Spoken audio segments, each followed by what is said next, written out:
Okay, as you can see, it was a quick second. I've already started building the shocks. As you see, I've done 3, but I've still got to do 1 more. So, with the shock shaft, just got to put an E-clip at the bottom. Just be careful because they do bend if you don't get them dead on.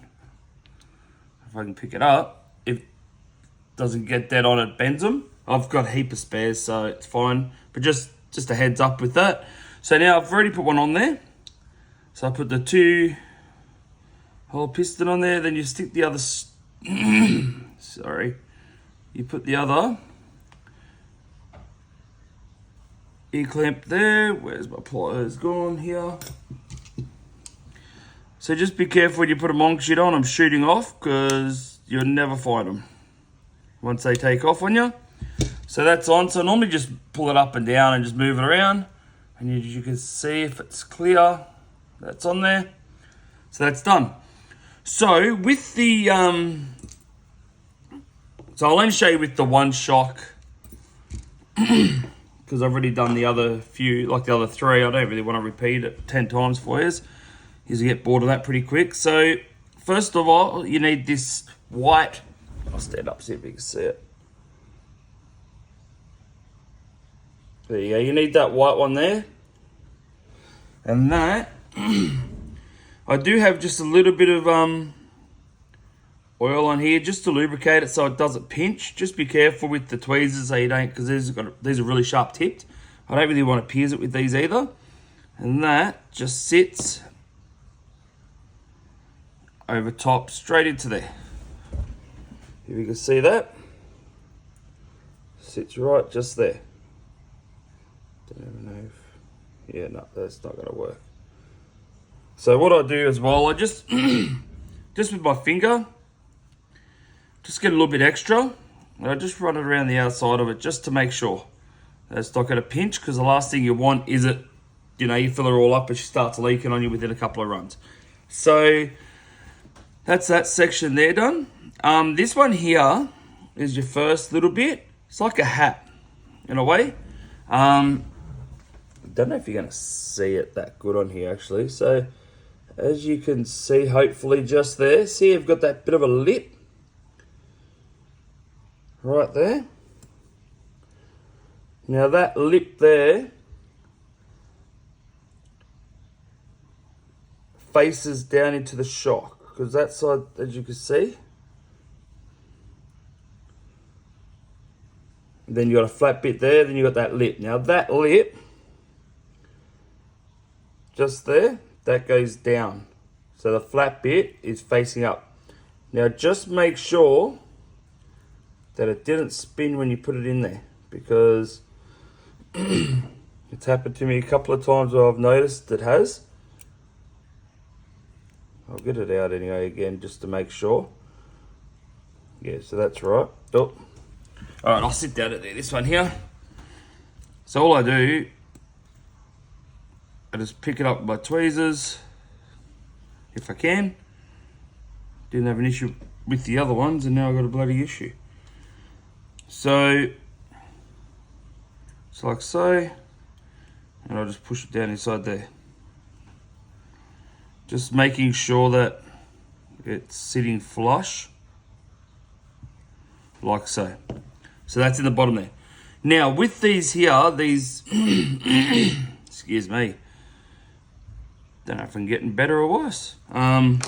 Just a bit of black grease on them, lube them up well, just so these don't pinch as well, because when you put the shaft in, that's what you're trying to eliminate, is pinching and scraping and ripping past it. Then you need a bit of a spacer. Doesn't matter which way you put that spacer in, it's both sides are the same. So I'll push that in on top of that O-ring, and then I've got another O-ring, but I've got to grease up again. So I just normally load her up with grease. I don't, I wouldn't worry about being too clean with it. Just get it on your fingers, it'll be fine. I just put a little bit of excess in there if need be, like so. So now that's in there like so. As you can see, hopefully, there. So it's all in there, you can actually see straight through, so nothing's blocking it. So cover that up. So yeah. So, excuse me again. So now with this cap, you put that straight over top. But within saying that, just make sure the cap isn't going to pinch that white O-ring, because that white O-ring is going to be your seal. So make sure it's not pinching that, and then that part's there is done. So now I get a little bit more. I'm only using just this very light 30 weight oil. Just putting a couple of drops on this here, like so, just so I can get these here lubed up without it pinching. So I just grab that. I don't have to do it with this on here, but I'm going to do it anyway. It doesn't make it easier, but it makes me feel a bit better knowing that if it's going to pinch, it's not going to break it or anything like that. It's going to be able to it's got that lubrication to not break, if that makes any sense, or get caught and then, you find that this is not going to, because this is just to make your adjustable shocks, this part here. So as long as that's all lubricated, the hardest part is just trying to get it all in there when it's like that, but once you get it there, it should be fine. So I'll just get that in. Oh, come on. You know what? I didn't have this much trouble with the other ones. I think it's the camera. So just like so, and then I'll just get a little bit extra of this here, and I'll just run it around my finger just to lubricate inside a bit more. So as you can hopefully see, it's that black ring in there. Now that there is going to help lock it, or not completely lock it, but help it stick, I suppose, for when you want to make adjustments and all that. It stops this from wanting to turn by itself. So make sure you get this on the shock body nice and evenly. You don't want to cross thread it, or otherwise, you're up to 50, 60 bucks worth of shocks again. I don't know how much these ones here are worth, but I know the DR10 ones aren't that cheap. So just trying to get it on there without it. I don't want to stuff that O-ring. There we go. So if you feel that it is binding and gripping, just stop turning, undo it, and reline it up. You don't want to just force it on there to the point where it's going to completely stuff it. See, mine's fine on there now. I've already got thread on there, so just try to wind it all the way up as far as I can. You don't have much to grab hold of it here. So my hands are all got shock oil on them, so it's just a matter of winding it up.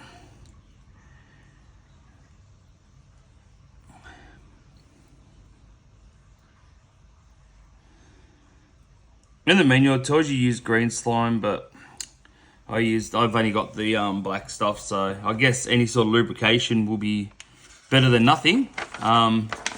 Yeah, so as I'm saying, I haven't put all the shafts in yet, but I've built majority of it. I'll show you with this piece here on how to use my tool. That helps an absolute ton. So where are we up to now? Okay, so we got to put black grease on the end of this thread.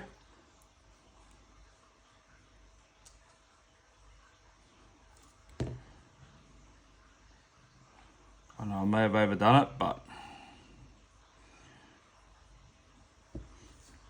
don't really want my shocks to be leaking. So that there, we'll just push in like so. Done. Actually, they seem pretty smooth actually.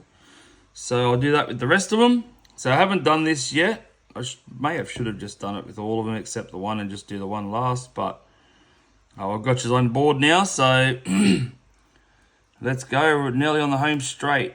I'll show you what I've done with the DR10M2 off camera. Give you an idea of what I've done and explain a few things. But at the moment, me using this black grease for absolute everything, even for the those rods, my goodness, makes life a hell of a lot easier just to thread them on. They're still very tight, but it does help threading them. It does help a lot. So just keep that in mind. This black grease, like even, I don't know if any other sort of grease would work, because you know, you got so much different, you got marine grease and all that type of thing. Sorry. I'll just push that in there like so, and that's done too. Alrighty. So it's telling me here, oh, I've got to put the, okay. So the front ones have a 6mm spacer. Now the 6mm spacer is actually for when the car wants to brake heavy, it will stop that from wanting to go too far in. It'll actually probably stop the front of your car, how to put it, nose planing into the ground. The 6mm spacer will make a bit of difference. It will stop it, nose dropping too much. So if you want to use it, you can. It saves me, because last time I've done it, I actually cut it out of fuel hose. But last lot of shocks I did as well, I actually had a spacer actually inside the shock as well, so I could shorten it. So it's just like that. So it doesn't come out of the way out like this. It actually stays into a certain point. Which I don't know if I should do that. Have one in there, because these here are slightly shorter. Yeah, I don't know. I might just run them without it, and then if needed, I'll just build them again. I'll just build them again. I'll just, if I need it, because it'll probably actually help not to do it, because it'll be a bit longer. So at least the wheels are touching the ground. Okay. So this is my friendly tool. Makes my life hell easy. If you can see these here? These are for your balls. And not those type of balls. These here. So you sit that on there, like so. Now, you get this part here.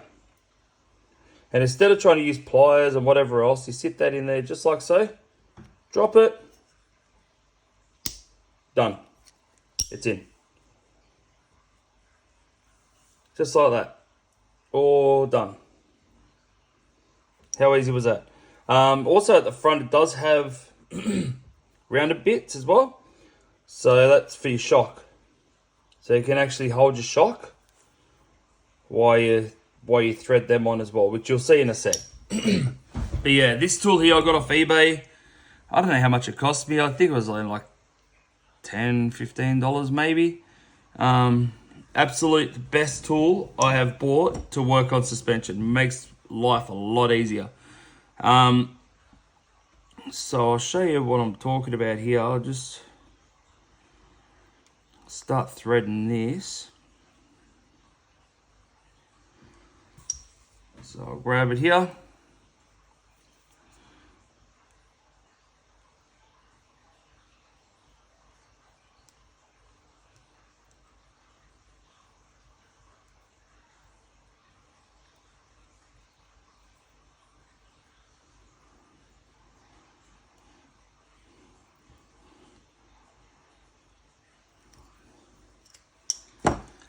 Done.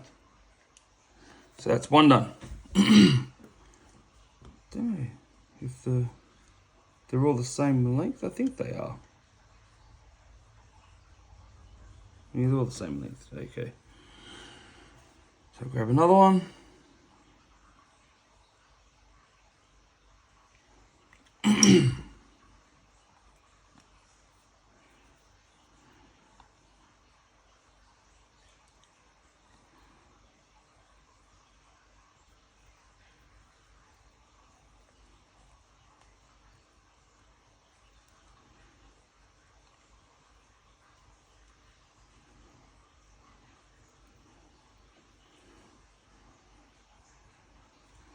So I'm just going quiet because I am actually counting how many rotations I'm doing, to try to get these as close as even as possible.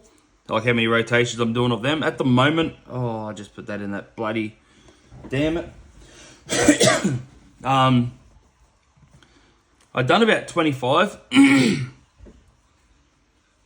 like half turns, but you can count it however you want, whatever works for you. But I want to get these as close as possible because 25 isn't too bad. If you roughly get about 25 on each one or 20 or wherever you like to have it sitting, you could even do bloody 10. It doesn't worry me.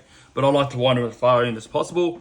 And then it's going to be easier just to bring them out just a little bit as need be whenever you want to do a little tune or make a little adjustments, because then you know it's threaded, you know it's fully threaded, and it's easier to back it out than trying to get it all the way back in for the first time. So these ones here are my rear. And these ones here are going to be my fronts because it's going to have the 6mm spacer on them. So we'll get this awesome tool again, and this tool here doesn't even mark the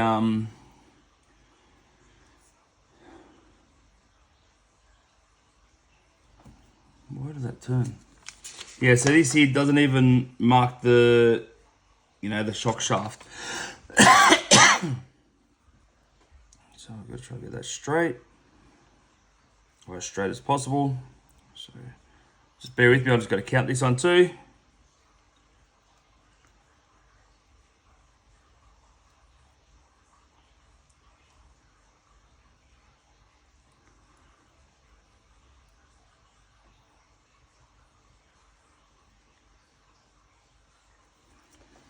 Okay, where's that rag? Just got to clean the excess off them. Just so no dust and all that on there. See, so that's going to limit on how much you got compared to the rear. They're still the same length, it's just that the rear can go up a lot further, so it could probably take a little bit more grunt, I suppose, like a lot more compression compared to that one there. So I'll whack that in there like so, just carefully. And I'll count this one out too. So I'm doing roughly 25 half turns. Like they'll be like 1, 2, 3, 4, like that.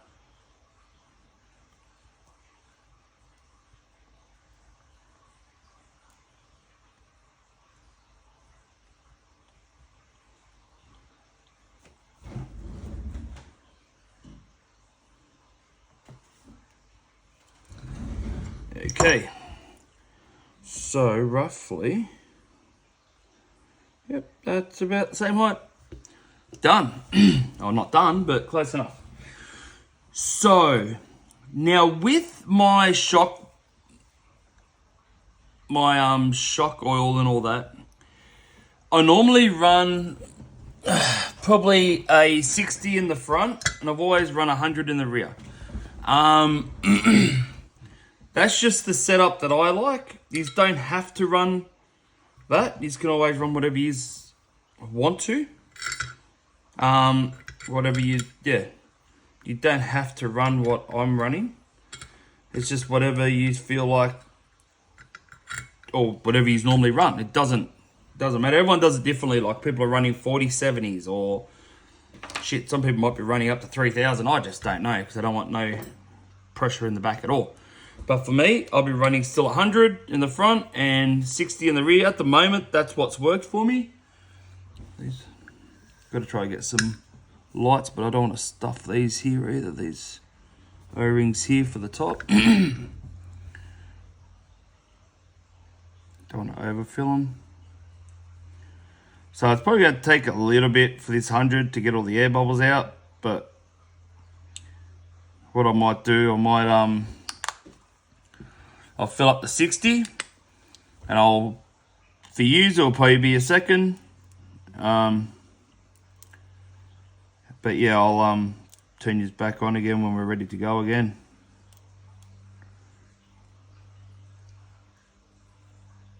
Where's that up to there?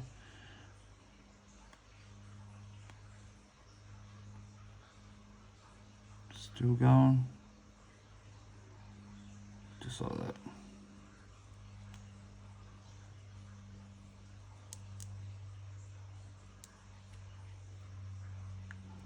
Just bear with me, guys. Just make sure I'm not going to overfill. Oh, and there's a bit overfull. So, at the moment, that's where I'm going to be at. For me, just to get them down, I'll show you what I do. I normally push it up slowly and then slowly turn it. I always just slowly turn the shaft itself, and that will help eliminate if there's little air bubbles in different areas. That's going to get them all out. So what I'm going to do, I'll probably let it sit for like 10-15 minutes. For you, it's going to be probably a second. And then we'll be back to finish these shocks off, and I'll show you what else I've done to the car. I'll see you soonish anyway.